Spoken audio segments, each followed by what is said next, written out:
नमस्कार मेरे प्यारे प्रतियोगी छात्र छात्राओं, आप सभी लोग को दीपावली की हार्दिक शुभकामनाएं। मैं Sudhir Chaudhary the divine classes से आप सभी लोग का हार्दिक स्वागत करता हूं।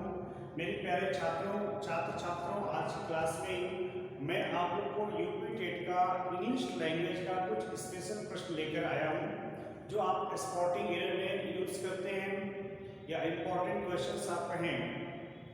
मेरे प्यारे छात्रों, आप ध्यान दीजिएगा कि ये आपके एग्जाम में बड़े वैल्यूएबल पार्ट्स आएंगे।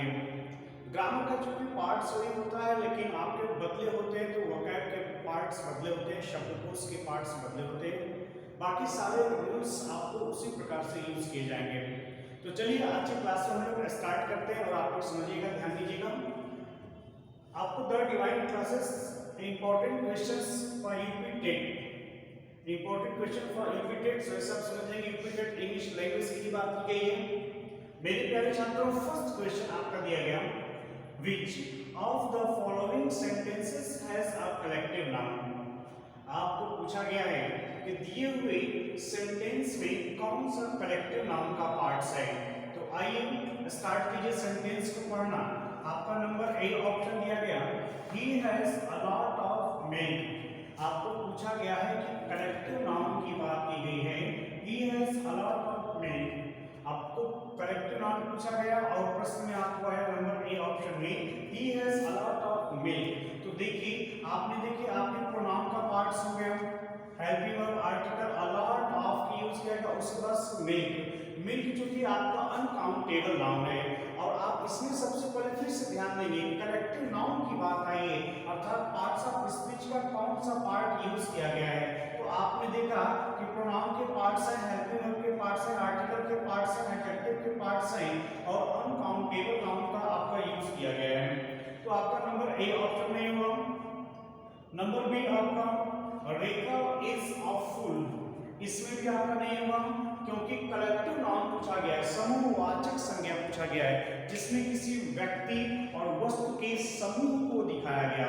जैसे आप देखते हैं बच्चों का झुंड, अध्यापकों का झुंड, सिपाहियों का झुंड, पशु पंछियों का झुंड, तो कलेक्टिव नाउन होता है।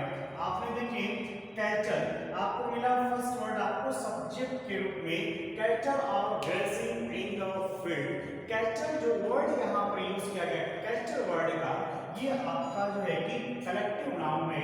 और आप लोग को noun and it's important uses में पढ़ाया गया है कि कुछ ऐसे नाउन से जो दिखने में सिमिलर लगते हैं लेकिन अर्थ में प्लूरल होते हैं। जब कभी सेंटेंस में सब्जेक्ट के रूप में आए तो उनके साथ प्लूरल वर्ड का प्रयोग करते हैं। मेरे प्यारे छात्र छात्राओं, ध्यान दीजिएगा आप लोग। आपका नंबर सी आपका करेक्ट ऑप्शन है, जिसमें दिया गया आपको पूछा गया प्रश्न पूछा गया कलेक्टिव नाउन की बात की गई। आपका कैचर और ड्रेसिंग इन द फील्ड, ये आपका ऑप्शन नंबर सी करेक्ट है।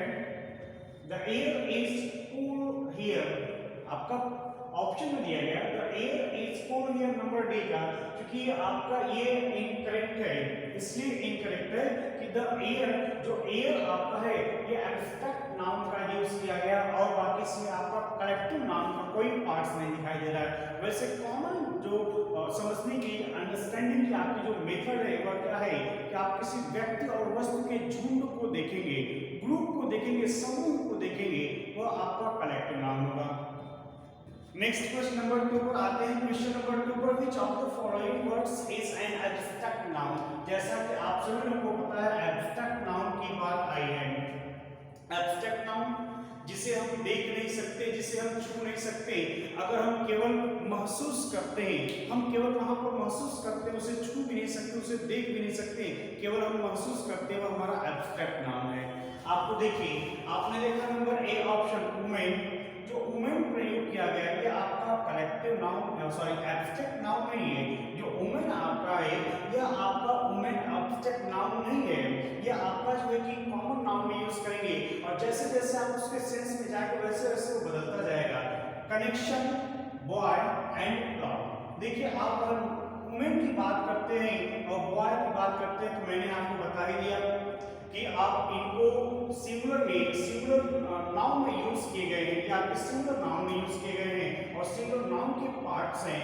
जो कनेक्शन की बात आई है ये कनेक्शन, लोग कहते हैं कि कनेक्शन है, इन दोनों के बीच में कनेक्शन है, इन दोनों के बीच में कनेक्शन है। अब देखिए कनेक्शन हमने एहसास किया, हमने महसूस किया, हमने फील किया कि इन दोनों के बीच में अंडरस्टैंडिंग है।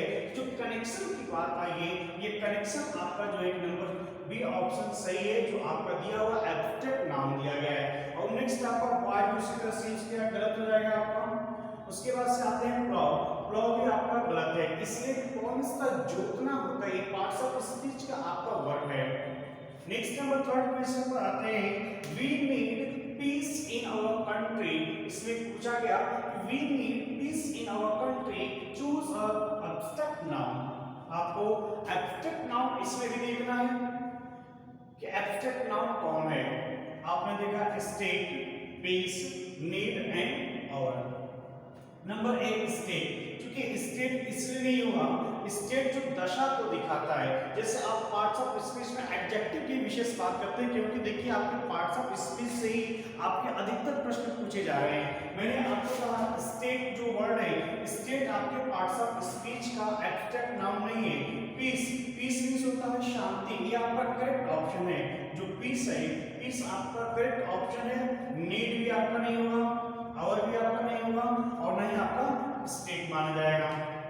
नेक्स्ट नंबर 4 क्वेश्चन में आते हैं, डाटा डॉट एंड। देखिए दो इसमें आपको स्पेस दिया गया बनने के लिए, data dot and data dot have to visit the exhibition. ये वर्ड आपको यूज किया गया, एक सेंटेंस में दिया गया है। और आप देखेंगे, ध्यान देंगे, मैंने आप लोगों को प्रोनाउन के पार्ट्स में जो पढ़ाया था उसमें बताया गया था आप लोगों को प्रोनाउन के पार्ट्स में कि जब आपके सेंटेंस में तीनों पर्सन का प्रयोग किया गया हो या प्लूरल प्रोनाउन का प्रयोग किया गया हो और वहां पर चोरी, हत्या, पाप, छिनैती, डकैती इत्यादि शब्दों का उल्लेख न किया गया हो, अगर आपके सेंटेंस में तीनों पर्सन का प्रयोग किया गया हो, first person, second person, third person, otherwise आप कह सकते हैं कि और सेंटेंस में किसी गलत बात का उल्लेख न किया गया हो, तो वह आपको जो है कि जो प्रोनाउन यूज करने की बात आती है, मैं हमेशा आपको बताता रहता हूँ, समझाता रहता हूँ। 231 231 को फॉलो करते हैं। 231 प्रोनाउन को कब फॉलो करते हैं, जब आपके सेंटेंस में कहीं गलत बात का, चोरी, हत्या, पाप, छिनैती, डकैती इत्यादि चीजों का उल्लेख न किया गया हो। तो आइए ये कैसे आप समझेंगे, दिए हुए शब्दकोश वोकैब से आप समझेंगे कि इसमें हमारा गलत बात का उल्लेख नहीं किया गया है। तो मैंने आपको ट्रिक बता दिया, 2 3 1। तो आपने देखा 2 3 1 second person, third person and I का मतलब मींस फर्स्ट पर्सन। आपने इसको भरे यू, उसके बाद से ही एंड आई, तो आपका हो गया number A. Number A is the correct option. अगर आपके सेंटेंस में तीनों प्रोनाउन का यूज किया गया हो और वहां पर गलत बातों का उल्लेख किया गया हो, चोरी, हत्या, पाप, छिनैती, डकैती इत्यादि इन चीजों का उल्लेख किया गया हो, तो आप वहां पर प्रोनाउन को सीक्वेंस में 1 2 3 में आप प्रोनाउन को डिनोट करेंगे। अगर नहीं किया गया है तो आप वहां पर 231 को डिनोट करेंगे। नेक्स्ट क्वेश्चन नंबर 5 पर आते हैं, all data dot glitters is not gold की बात की गई है।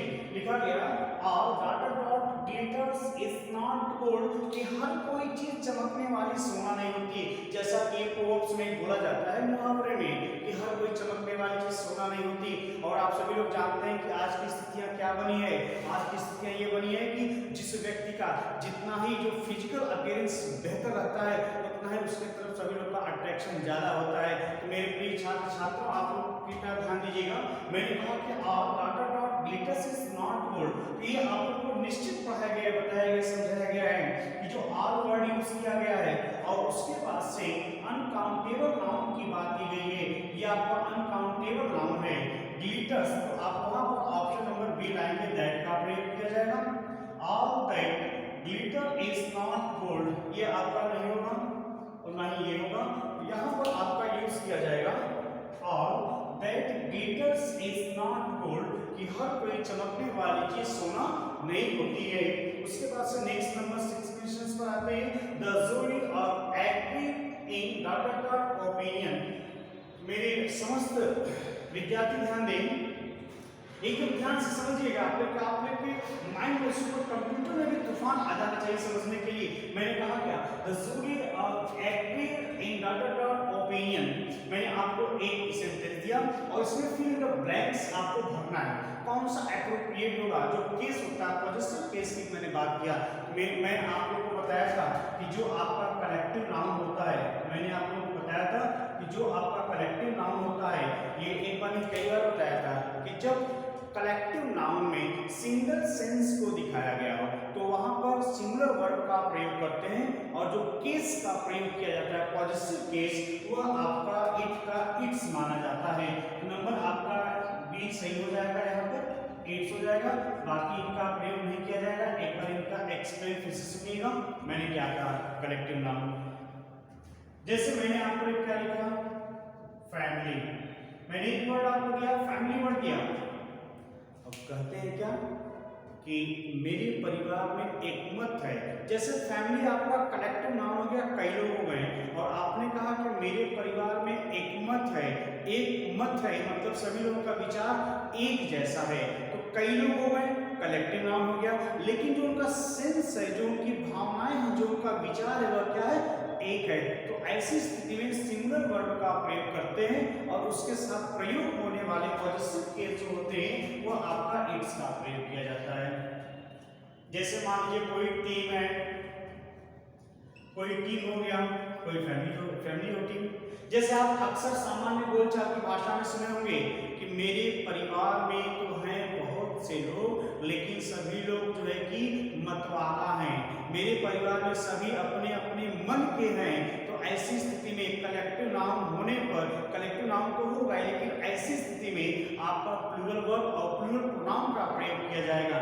ठीक उसी प्रकार से जैसे आप बोलते हैं my team is the best team, आपने कहा my team is the best team, आपने ये प्रयोग कर दिए, my team is the best team, मतलब मेरी टीम सबसे अच्छी है। अर्थात जो कैप्टन है, जो वहां के प्लेयर्स हैं, सभी लोग एक विचारधारा के, सिंगल आइडिया के, एक ओपिनियन के हैं। तो आप सिंगल वर्ड का प्रयोग किए, और वहीं आप क्या करते हैं, आप कहते हैं कि मेरी टीम बट गई है, मेरी टीम में जितने लोग हैं सबकी विचारधारा अलग हो गई है। तो ये आपका प्लूरल नाउन, प्लूरल वर्ब का प्रयोग करते हैं, प्लूरल प्रोनाउन का प्रयोग करते हैं। तो आप सभी लोगों का मैं स्वागत करता हूं मेरी प्रिय छात्र छात्राओं प्रतियोगी, और जैसे समय मिलेगा वैसे आप लोगों को और भी प्रश्न दिए जाएंगे, हल कराए जाएंगे, और आप सभी लोग नोट डाउन कीजिएगा। साथ ही साथ आप शेयर सब्सक्राइब जरूर कीजिएगा, शेयर कीजिएगा, लाइक कीजिएगा।